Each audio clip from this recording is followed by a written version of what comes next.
Canto 13. In the self of mind. At last there came a bare, indifferent sky, where silence listened to the cosmic voice, but answered nothing to a million calls. The soul's endless question met with no response. An abrupt conclusion ended eager hopes. A deep cessation in a mighty calm. A finis line on the last page of thought. And a margin and a blank of wordless peace.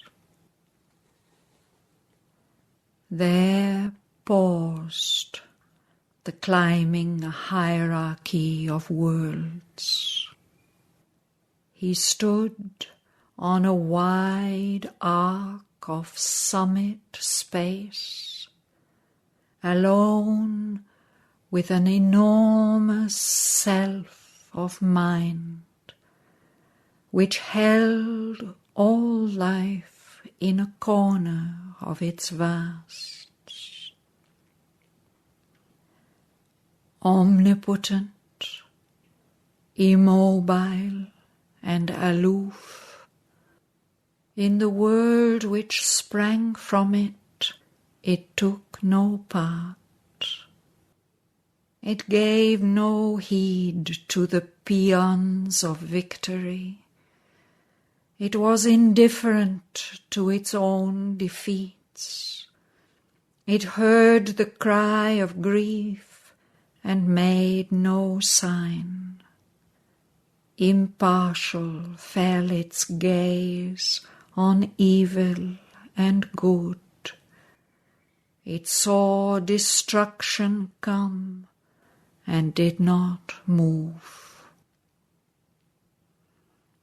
An equal cause of things, a lonely seer and master of its multitude of forms, it acted not, but bore all thoughts and deeds, the witness Lord of nature's myriad acts, consenting to the movements of her force. His mind reflected this vast quietism. This witness hush is the thinker's secret base. Hidden in silent depths, the word is formed. From hidden silences, the act is born. Into the voiceful mind, the laboring world. In secrecy wraps the seed the eternal sows. Silence, the mystic birthplace of the soul. In God's supreme, withdrawn and timeless hush, a seeing self and potent energy met. The silence knew itself, and thought took form. Self-made from the dual power, creation rose. In the still self he lived, and it in him. Its mute, immemorable listening depths, Its vastness and its stillness were his own. One being with it, he grew wide, powerful, free.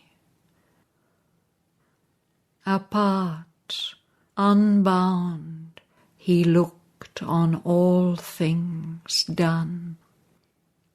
As one who builds his own imagined scenes and loses not himself in what he sees, spectator of a drama self-conceived, he looked on the world and watched its motive thoughts with the burden of luminous prophecy in their eyes, its forces with their feet of wind and fire, arisen from the dumbness in his soul.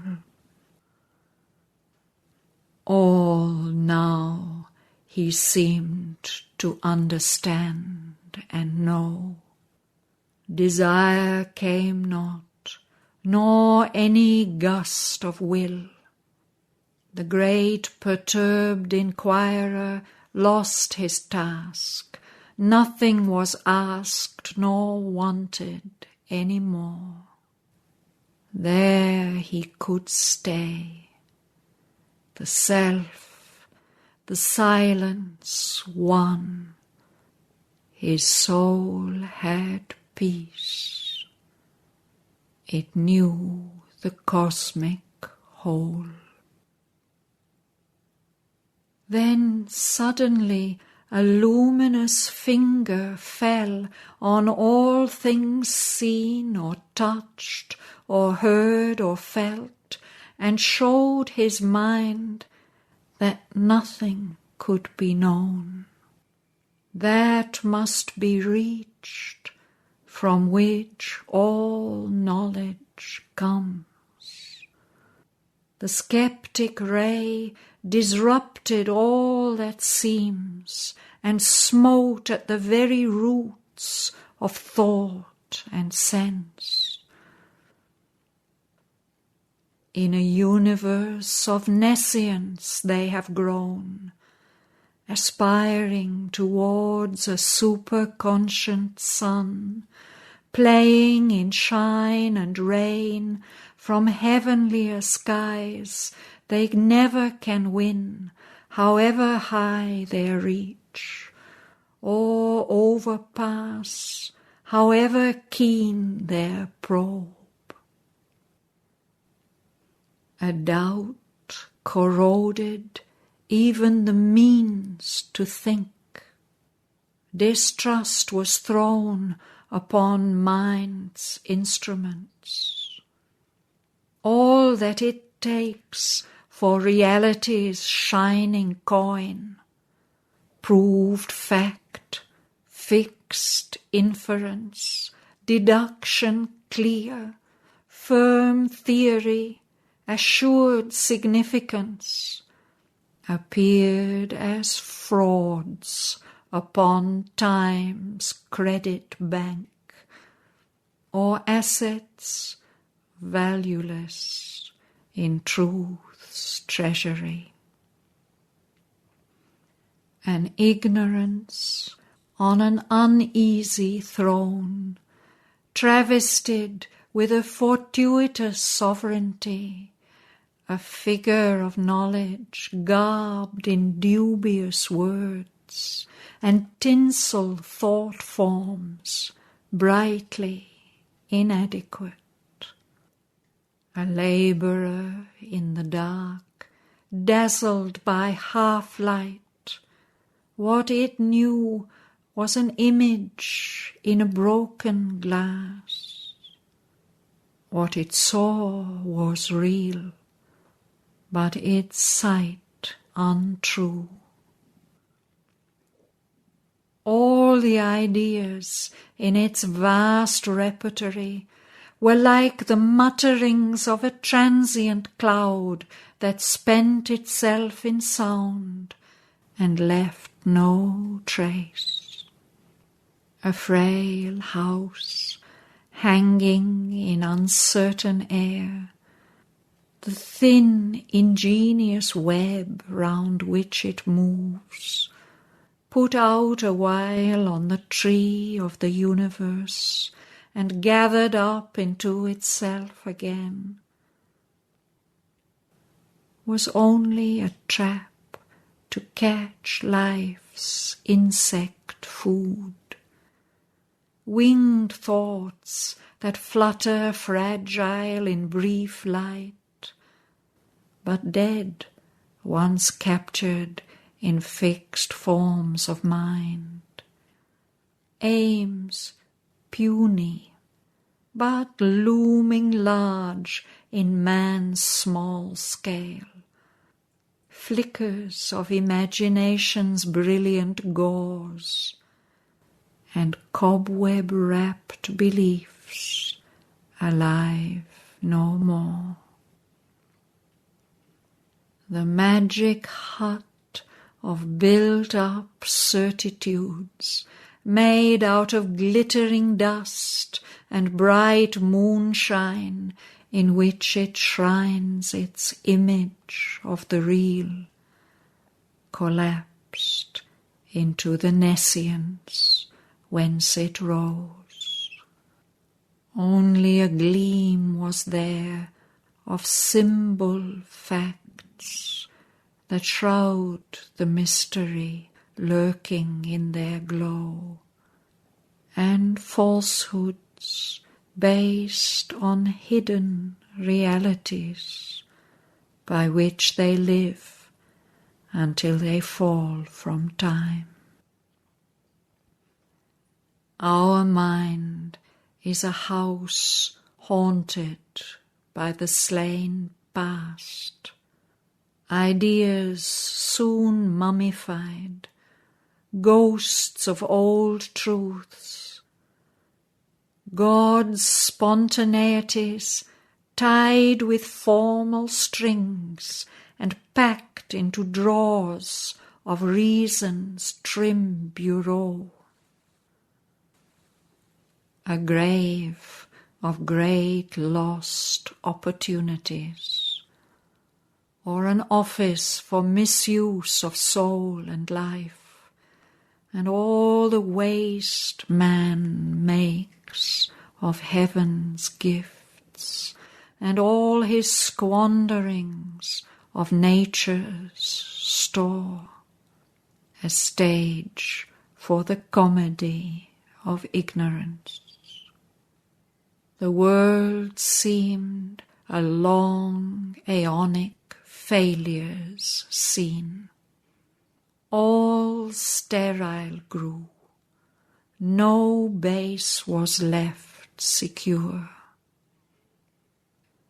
Assailed by the edge of the convicting beam, the builder reason lost her confidence in the successful sleight and turn of thought that makes the soul the prisoner of a phrase.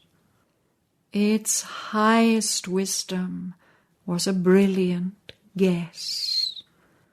Its mighty structured science of the worlds, a passing light on being's surfaces. There was nothing there but a schema drawn by sense, a substitute for eternal mysteries, a scrawl figure of reality, a plan and elevation by the architect word imposed upon the semblances of time. Existence self was shadowed by a doubt.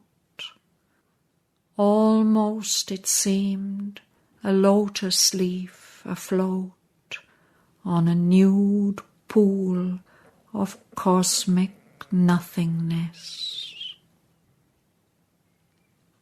This great spectator and creator mind was only some half-seeing's delegate, a veil that hung between the soul and light,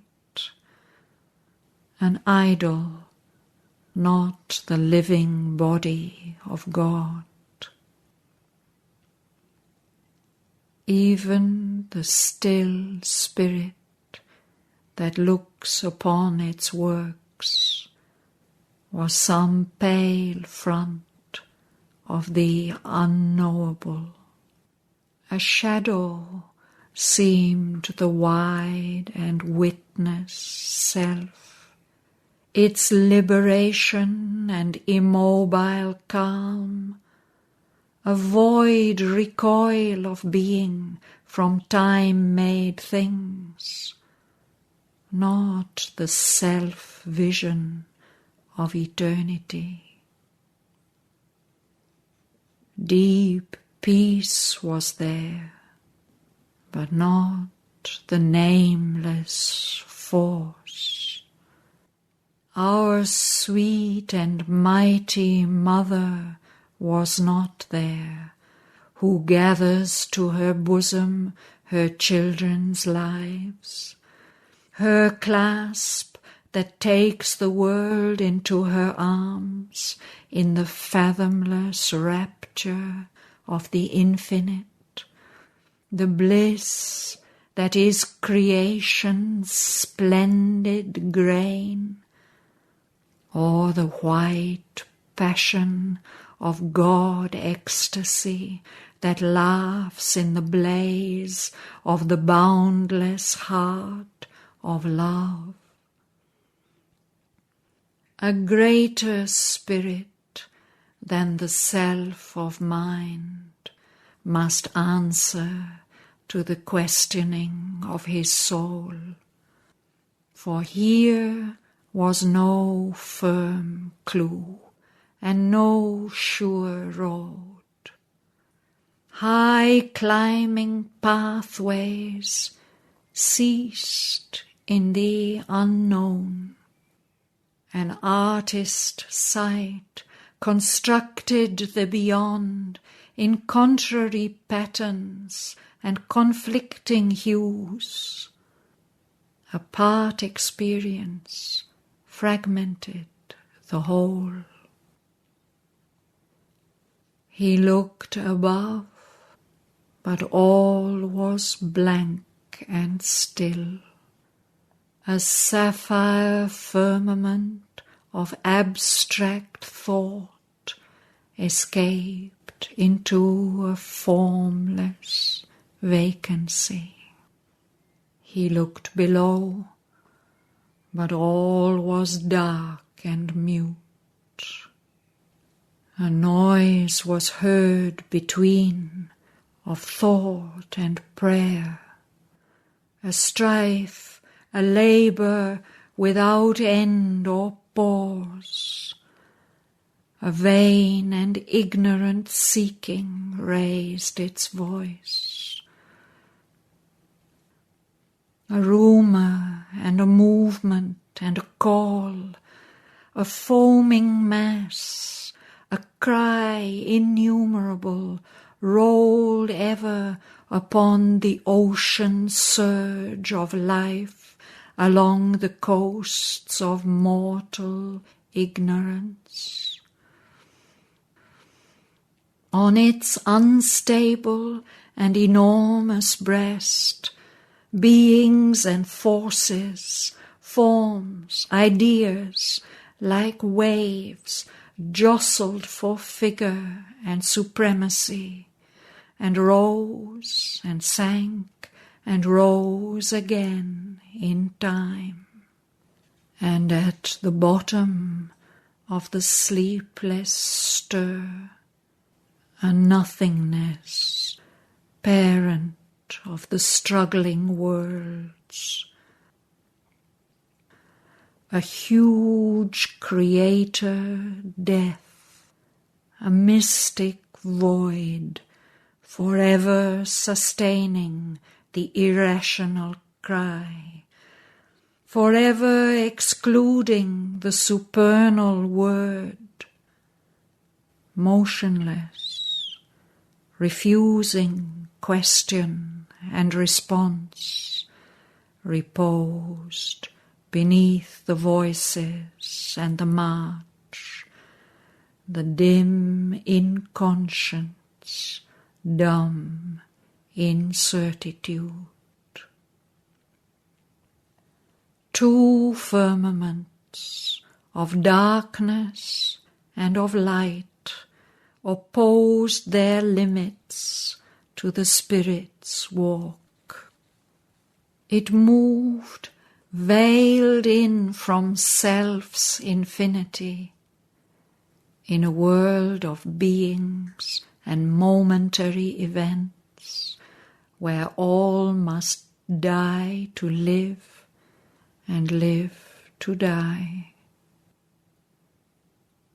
Immortal by renewed mortality, it wandered in the spiral of its acts, or ran around the cycles of its thought, yet was no more than its original self, and knew no more than when it first began. To be was a prison, extinction the escape.